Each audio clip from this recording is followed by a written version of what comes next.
And welcome to the Shoot It Straight podcast. Again, I'm so excited about this topic today. We're going to talk about training intention, training with intention or without, and then also training intensity, which sound similar. Maybe if I knew the Latin root of the INT, I could unpack that for us. So this is where we're going today. No, we're not, because I'm not an English major or whatever. But intensity and intention. We're gonna talk about both of those things today. I think these are gonna be really fun topics to sort of dive into and address as it relates to our training. Right. And especially with golf training too, like intensity is a very big part of what makes golf training different than your traditional workouts in the gym. Yeah. So maybe you should lead it off. I think because this came up even in our drive over here today with your, we were talking about your deadlifts, your high pulls, and how. Oh, don't throw me out there like that. I'm throwing you out there. You can throw me out there too. I'm like easily, like, you can throw me out as many times as you want. And again, always know. I think the caveat is like to know that we talk about these things because we want people to hear what sometimes are the thoughts in our own heads and the things that we come up against in our own training. Because even though we might know some things, we sometimes have to. Taking your own advice can be really hard, right? Very much so. And so you were telling me how you were like, man, I can't believe I used to pull 400 pounds in a conventional deadlift doing 5x5s. Although you didn't do that. You were maybe at like 3x5s at 405 or something like that not too long ago. Oh, yeah. No, but like a few years ago, it was like we did 5x5s and I was like it was like 415 or something. Something happened when I turned like 30 and I've gone downhill ever since. I was over 30. Anyway, we did pretty high volume on our squats and our deadlifts doing like the Rippito 5x5 situation. And then today, this morning, you pulled that for your high pulls 5x5s and you were like, wow, you crushed it, but you were like, whoa, that was really heavy. And that was like, 24 inches off the ground. Yeah. I mean, it was a thigh pull is like where you're just pulling it. And it's really great for golfers to create ground force because you're just pushing into the ground and it's a ton of weight and you're just kind of ripping it up. And it starts, right around like knee and, thigh height. And so you're not pulling it. And I'm short. So I'm only pulling it like 6 inches or something. Yeah, literally. I made it was on my videos and like, I'm pulling it from the rack and it was hard. Like, grab the bar, like the bar's like digging into my hands and like it was hard. And it was like 425 pounds and I did, 5x5s of that. And, it was hard. I just felt like the weight and like the intense feeling of like how much weight that was in my hands and on my shoulders and on my back. I feel fine, but when I was doing it, I was like, this hurts a little bit. This is hard. Well, now my question to you, like genuinely, we're playing golf today. We're literally going to go out on the golf course in about an hour and a half. Do you feel like your intensity level with your training this morning was appropriate? I do. Now, granted, I'm also experimenting with some of my programming right now. And yeah, we're going to find out, but I tapered it off at the end. I didn't go as hard like for the rest of the workout because like of how hard that was. Yes. And I'm stubborn. Like I probably should have taken some of the weight back off because it was that hard. Yes. I still had proper technique, all of that stuff, but yeah, it was harder than I anticipated. Yes. So I thought I was just going to rip that weight up. I truly thought like, oh, this is going to be no problem for me, but it's a little harder than I thought. Yeah. And I think, again, it goes back to like what we're talking about today, which is intensity and how it is important to sort of gauge. Some weeks are different than other weeks. Sometimes we have more energy than other weeks. Again, especially as women, I do feel like our cycle can play into that, but mostly it's like nutrition and sleep. How much have we been training earlier in the week compared to like later in the week? How much are we golfing? How much activity, how much stress is going on at work and in life? And so assessing intensity in your workouts is like pretty important. For sure. I have been feeling really good lately. Yeah. My sleep's been great. I've really dialed in my nutrition. Like my weight is like where I'm feeling really good about where my weight is. So everything's feeling pretty good. So I've been attacking the gym pretty hard. But yeah, with that said, like, yeah, that probably was a 10 out of 10 when I was hoping it would probably be like an 8. Yeah. Yeah. And so let's dive into that. Like, as far as intensity goes, that's a good way of looking at it, where we're either talking like what RPE, ratings of perceived exertion, or maybe we're just using another, I don't know, more subjective measurement, so to speak. It could be even just how long our training was. If is it a 90-minute session where we just in the gym for 2 hours crushing it? Like whatever. A lot of different things can go into how you rate the intensity of a workout. Right. And so I would say, like, you know, what my question to you is, like, what is your guidance on intensity levels throughout the week? And even speaking to your own programming, like what does that look like? Because obviously, I think maybe not obviously, but we do need to be careful. Our athletes need to be careful with going hard every single time they're in the gym. That's probably not the most effective strategy. Right. And, you know, it's also like rate of perceived exertion of, you know, of the exercise itself and like the rep that you're doing versus like the total volume of the whole workout, right? Like you can go pretty hard. You just don't want to, you know, do too many sets at that. Like, you know, there's ways to do, you know, some programs like put in like, do X amount of hard sets, you know? So I think when you're training for golf, like, so we'll jump into like my programs in particular. Like, so when you're training for like in season, I want that rate of perceived exertion for each set and rep to be pretty high, but I want you to do that many of them. And I program that in there accordingly. And I think you have to take consideration how you're feeling that day, right? Like, you know, just because last week I did, and we'll use the thigh pull again. Yeah.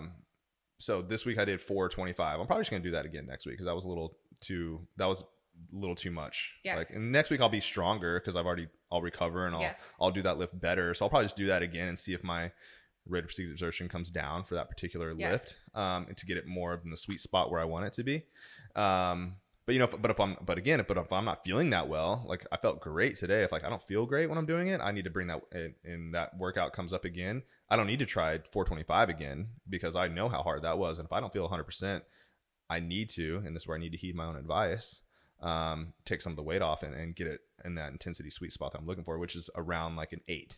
Yeah. Which is you know, that I think is hard for new, if you're new, like that's going to be a hard thing for you to understand. Like what is a 10, what's an 8, what's a 5, like, so that's why tracking is so important to figure out, because again, all things being the same, like if I feel the same next time, I know that I need to be able to do that same weight again. But so for someone like tracking, they need to know that they need to track that weight so they know that if they feel great again, just probably hit that weight again and it won't feel as challenging because you've gotten stronger and recovered from it last time. Yeah, no, I love that. I think this is such an important thing to talk about. And again, not just necessarily for new lifters or people that are new or haven't been training in a long time, but for all of us, is that there are the quantifiable measurements of intensity going up. We can literally measure volume, you know, weight times reps times sets or whatever. We can go up on the bar 5 pounds every week. But you and I both know that like that rarely happens for a string of too many weeks where we're just going straight up and just, oh, cool, I'm just going to add weight to the bar. I'm going to add weight to the bar. No, in fact, I think there's a lot of other, you know, qualitative measurements that are more subjective, but they're, I would argue, maybe even more important. And to your point, it's like, okay, if I can do the same weight 3 weeks in a row, but is my form getting better? Am I feeling less like, did my RPE go down from a 10 to an 8 with that same amount of weight and reps and sets? You know, was I less sore the next day? Did I feel like a lot less wrecked than I did it 3 weeks ago when I was sore for 7 days after doing my workout or my exercise? You know, is my sleep better? Sometimes if we do too much and our intensity is too high, or we're extra sore, our CNS is extra taxed, our sleep is trash. Like, is that getting better?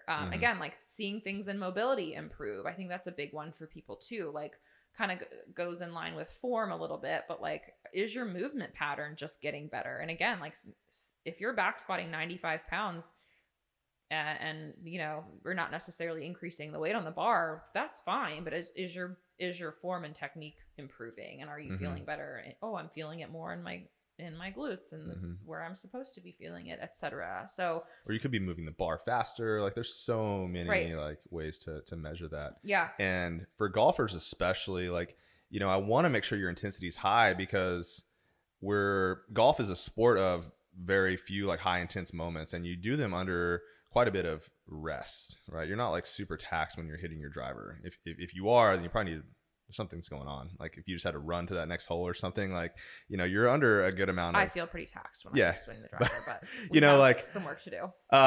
And to get yourself to be able to swing faster, you have to train with adequate intensity. And so you have to be able to recover, and you have to be able to like really hit whatever movement it is, like jumps, for example, or med ball throws, like ones you're really trying to create a lot of power.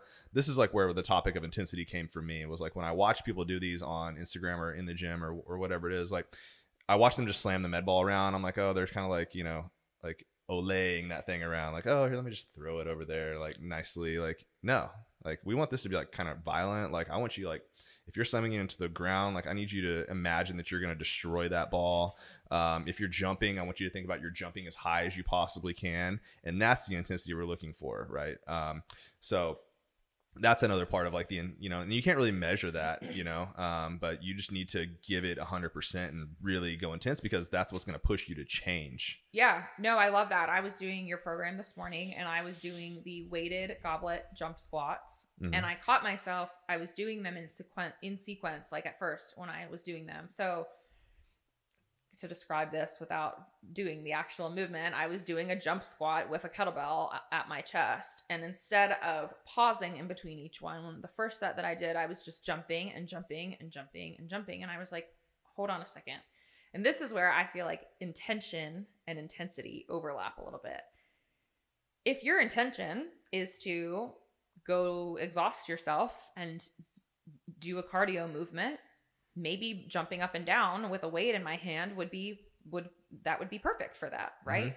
But then I was like, wait, I am coupling this with squatting heavy, like I'm doing a golf training program, and I was like, there is no situation on the golf course where I'm swinging my club over and over and over again. And I was like, okay, so the intention is to be explosive and to have power and to put a little bit of recovery in there. Now, again, I wasn't stopping in between and resting for 6 minutes in between each jump, because it's a workout. Yeah, like people are like, oh yeah, weird, I don't need to make it like just like golf. Like, what do I need to do? Do I need to? Now I need to walk around the do I need to walk around, like check my lie and things like that, and then do it again? Like, no, like, you know, don't be a smart ass. Like, you know, you're just yeah. But I was like, resting for a second. I should rest for a second. Reset basically is like what I would probably call it, like a reset. That's what I usually say. And then keep the form. Like, can I keep the intention? Can I keep the integrity of the form all 5 reps? Because also you program just 5 reps. Oftentimes we'll see like a jump squat in like a group X class format for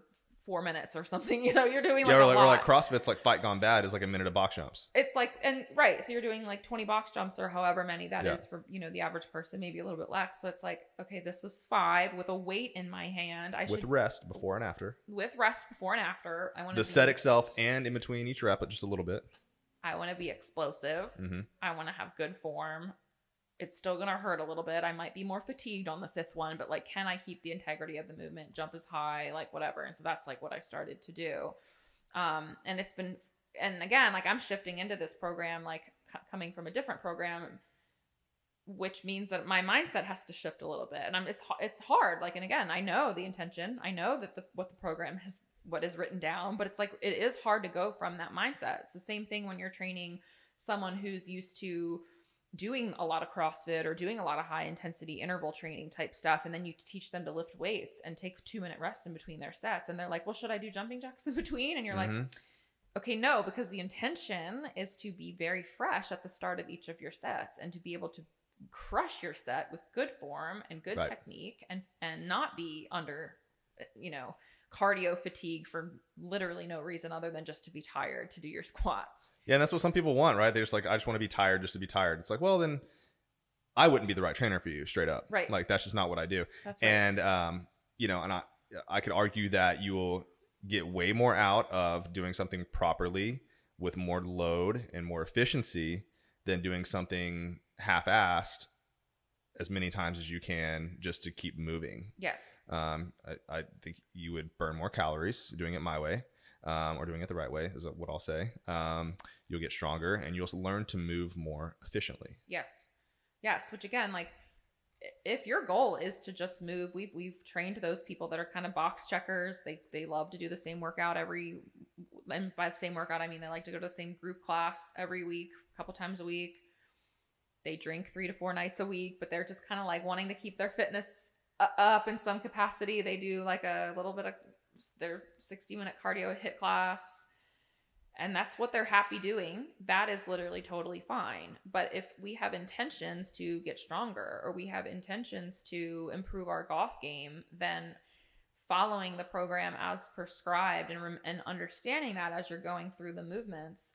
And you've talked about this too. Like, you just explained why a thigh pull for a heavy thigh pull is important for the golf game. Like, there's a million different ways to deadlift. Like, literally there are maybe 100 ways to deadlift plus, but knowing what your intention is behind the deadlift and why you're doing it is a really important piece of our training.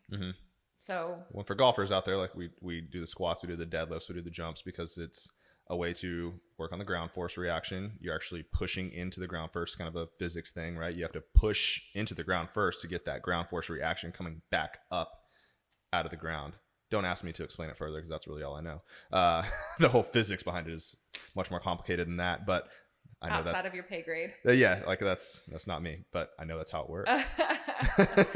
Yeah. So again, I think that's the biggest example that I can see. It's like when you see someone doing, box jumps, and they're doing, like you just said, that they're doing 30 in a row, and it's like, all right, well, that's probably just to be, how many can you do as fast as you can under fatigue? Cool. But if we're really trying to be explosive, if we're trying to land softly, if we're trying to have control, we're probably allowing for some rest in between.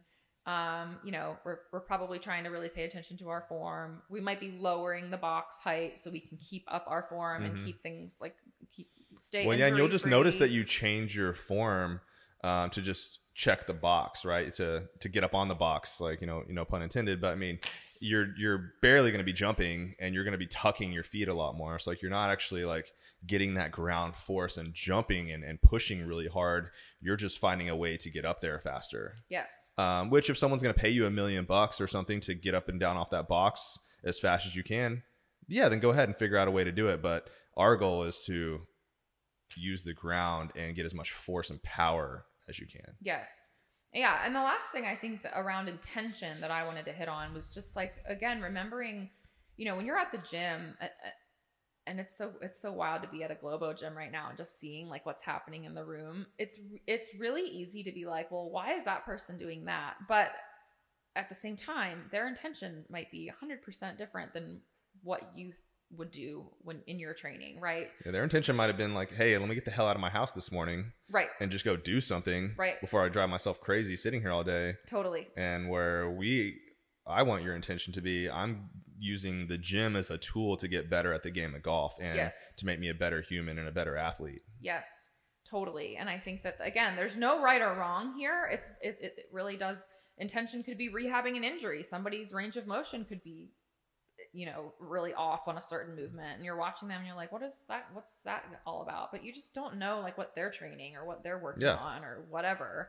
But on the flip side of that, though, is like, if you do have goals to be stronger, to have a stronger back, to get stronger in your rows and have stronger lats, or have even like stronger core, which I think is the best example of them all, with as many ab movements as we see happening in the gym. It's like a lot of crunches.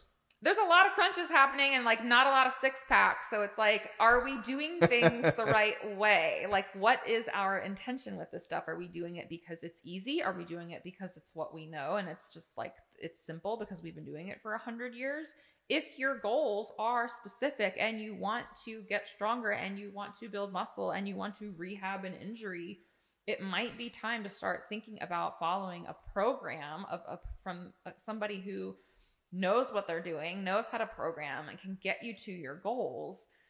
Because like, I have a feeling there aren't a lot of box checkers out there. People treat their workouts like that, but if that's not what their intention is, that's not necessarily their intention. Right. People have goals out there. We see it. I see it. We see people on the ab machines. I see people like using all of their body weight to get a row up that's 40 pounds heavier than what they should be doing. Right. And we see this in the gym, the little ego lifting stuff that happens a lot, but it's like, check your intentions out. Do you want to hurt yourself and just be in the same place and look like you're the strongest person in the gym but have the shittiest form ever? Or do you want to accomplish a goal? Because that means that there's probably going to be a programming situation where you need to either hire a coach, get a program, look at your form and technique, take videos of yourself, get an assessment, and get serious about your training.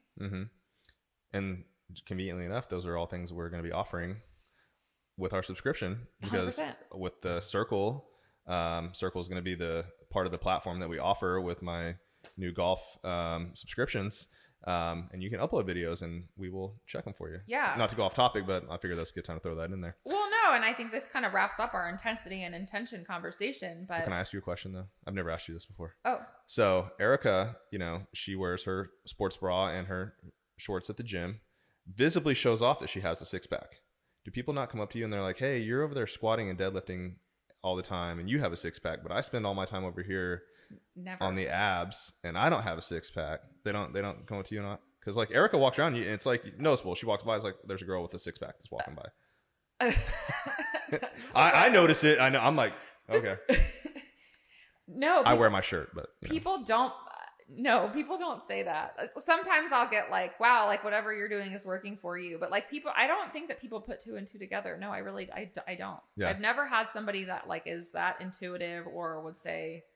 Because people are always like, oh, she must have just she's probably going to go do all the abs that I just did later. Yes. She must be doing that. I really do think people already have the story, and you know this, they have the story written in there. Oh yeah, like that guy's on steroids or this or that. She or does whatever CrossFit because she's cleaning a barbell on the power on the we did CrossFit for like 1 month, and I remember and it was just we had just started CrossFit. The point of the story was that leading up to that, I had just been lifting heavy weights for like a year. But a lot of people like immediately are like, oh, do you do CrossFit? And it's like, people have the story of like what your body looks like or whatever. And like they've already like sized you up and down and like know exactly what it is that you do. You know what I mean? Like, that's just what it is. So yeah, no one's ever said that. I don't know why I wanted to ask that. Well, now everybody knows. Yeah.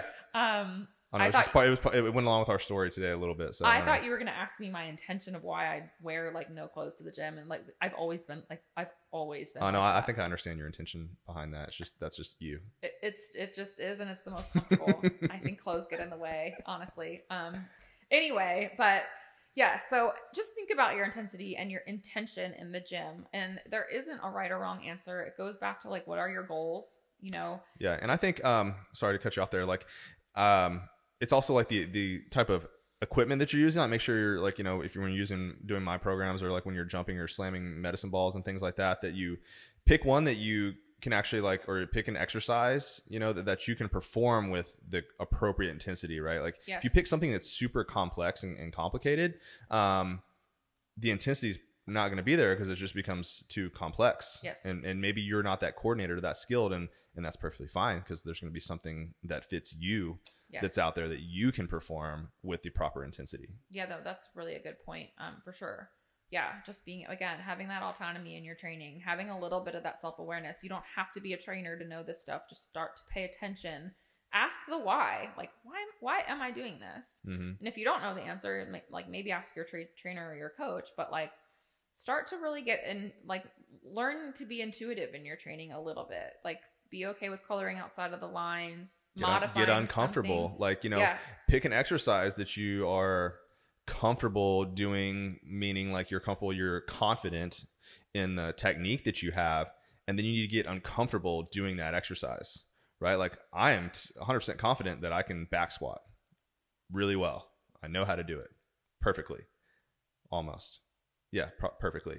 But I still get uncomfortable when there's a certain amount of weight on my back. Yeah. And you need to find what that is for you. Yeah, no, for sure. It's wild to like have been training for so long and still forever learning and pushing boundaries and doing things different ways or moving your feet out 1 inch and trying different shoes. Like it's so wild. Like there's so many things to learn. And I think that's because we like nerd out about it. And I don't think everybody is necessarily going to nerd out about it. But if you can find these ways to make your training interesting, because I think people, again, they get bored because they're not in it. They're not asking the whys. They're not following their progress in different ways other than like how much weight they're putting on the bar. Like just get into get into it. Get into like what your body is feeling, how you're feeling, knowing your intensity, knowing your intention for your training that day, et cetera, like the list goes on. But yeah, and again, if you're looking for a program to follow, obviously we have our own set of programs. We were just talking about the Circle app, which will be rolling out with our new Lift Heavy Swing Fast flagship program.